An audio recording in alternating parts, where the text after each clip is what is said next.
Hey there, Rednecks, Preppies, Redneck Preppies. It's me, the Redneck Preppy. How you doing today? Great. Good. Yeah, we're back with the 19th edition of this endless parade of gun-related debris. I think we're actually getting to the end of this parade.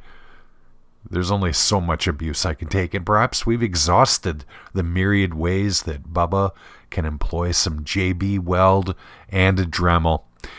That said, pitter-patter, let's get at her. Okay, our first victim is, or was, a Luger. A P08, I guess. I'm going to admit I'm not an expert on Lugers. Yeah, what is there to even say about this one? But the pistol itself, man, it's so rough that if you had gone back 50 years in time, you could say, even back then, that it's seen better days. Since then, someone appears to have run amok with a 3D printer and grafted on a pile of garbage in an attempt to tactical this pistol. I guess the good news is that it does appear to be reversible, although that barrel does give me some pause as to whether it could actually be completely restored. I don't know. What vaguely impresses me is that whoever did this actually put iron sights on it. I don't know why, but they did it. Okay, I'd apologize for the picture, but I don't take them. I only harvest them around the web, so get off my back. At any rate, we have ourselves a foul. Now, I'm on record as saying that I've never been as impressed with this battle rifle as many appear to be, and I say that as someone who actually had to carry the thing and use it on a daily basis. That said, even the foul deserves so much better than whatever the hell possessed its owner to do this. Meth and a Red Bull, I'm guessing. So there are nice Obrezd Mosin Nagants, and then there is this. Look, I get that obrezing a Mosin is meant to make it light and concealable. For purely legal purposes, of course. But this took that notion to an extreme that probably went one or two steps too far. What's to say? I guess someone really knew what they wanted and went all out. So you're probably looking at this right now and are a bit confused. You know something's wrong, but you're not quite sure what. Well, it's actually not the firearm this time. That is a regular Ruger PC carbine that's as intact as they come. Well, except for the stock. And it's the stock that makes this a tragedy. That was a vintage, excellent condition wooden stock for a PPSH. You know what? Original wood is often the hardest thing you can find when repairing or restoring an old military surplus firearm. And someone decided, rather than do God's work and sell or pass that wood along to someone who needed it, they'd instead graft it onto a PCC. Some men just want to watch the world burn. While we endured one molested Mosin, here's another one for you. I'm beginning to think that aftermarket magazine is legally required when destroying an M9130 because I see them in over half of the bubba'd jobs that I come across. What's funny is it's actually a combination magazine and pistol grip, so this Mosin technically has 3 grips on it.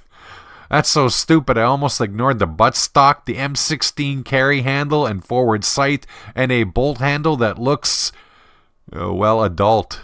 Either way, the only thing that really got screwed was the rifle. Okay, the good news is that this is a modern manufacture 22 long rifle pistol that you can buy all day, every day. The bad news is that someone took a cheaply priced pistol and decided to make it as dumb as possible with that pseudo carbon fiber grip. What is that, a flash hider or something? And a sight that probably weighs several times what the handgun actually does. It's so embarrassing that the dog in the lower left corner is keeping its head down so that it can't be identified. And you know what? I sure as hell don't blame him.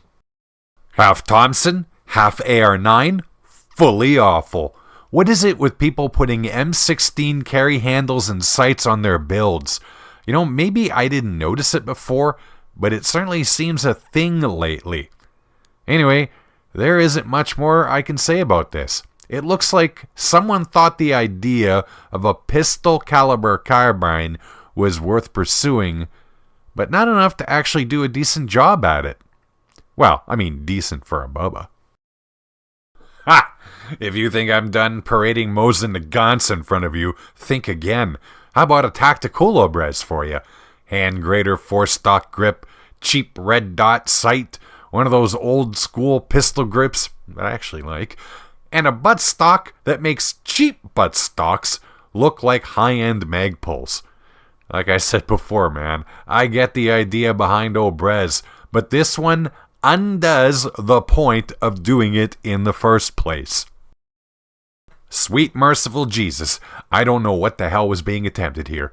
That rap is so distracting that I'm unable to register the proper level of annoyance with the replacement of the buttstock with whatever the hell the AR-style stock is attached to.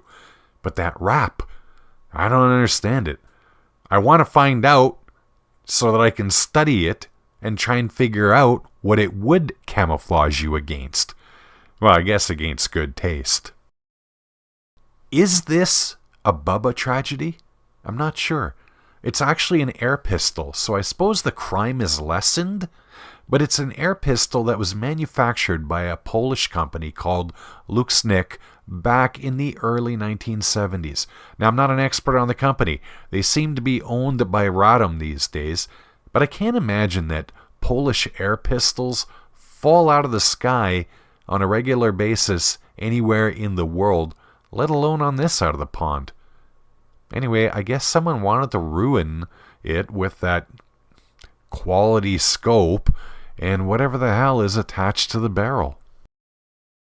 Hey, I had my choice of pictures for this one, but I included the one that had the information of where you could potentially buy it if it hasn't sold by the time you see this. Now, I'm told that this was made by the fine artisans of the Khyber Pass, and it's a Martini Henry action, and I don't know if it's an original manufacturer or a Khyber copy, with M16 parts. There's that carry handle again, and chambered in .303 British. If you want to learn more, give the boys at Select Fire a shout and see if you can buy it. It was a Lee Enfield. We know that much. What we don't know is why someone decided to do this. That rifle barrel looks a little cut down, so you can't just take the action and put it into an original or reproduction stock. So if you own this, you will forever have an uncomfortable rifle to fire and stupid looking to boot. Congratulations, I suppose. Proving that Bubbas aren't just misguided individuals, this here is reportedly an Obrez-style Lee Enfield that's been modified to serve as a grenade launcher by Myanmar police. The good thing is that grenade launchers generally don't operate at the same pressures as a regular firearm does, because I have to be honest, I would be a little nervous behind this thing.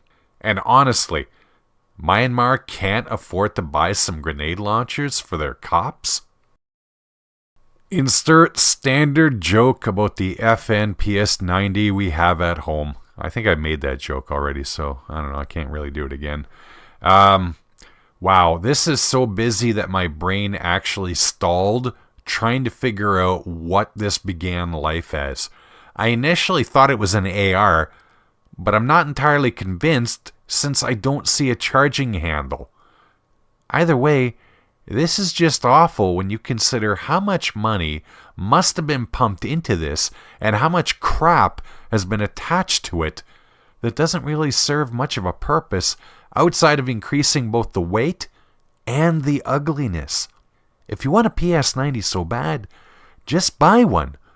FN will be happy to sell it to you. Okay, let's wrap up this infinite tale of despair with, yes, you guessed it, another Mosin Nagant. We haven't seen a bullpup Mosin in a while, so I thought I'd include this one. Homemade stock, which shows some skill. I'll give the creator credit for that. But as always, I must question why Bubbas love bullpups so much. A few months back, Hoplipfile, or Hop I guess now, made a video he titled Bullpups Are Unpopular for a Reason. Well, unpopular with rational human beings, I would argue, not Bubbas. Add another Mosin to the list of the lost. Okay, to quote the dad who walked in on me and my date on prom night, "Son, I think we're done here."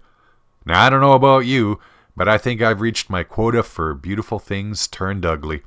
I hope this didn't inspire any of you to do horrible things to firearms. And that includes you, Athens Armory. At any rate, I hope you found today's video to at least be vaguely entertaining and mildly informative. As always, I hope your guns stay away from any Bubbas out there. Take care and bye-bye.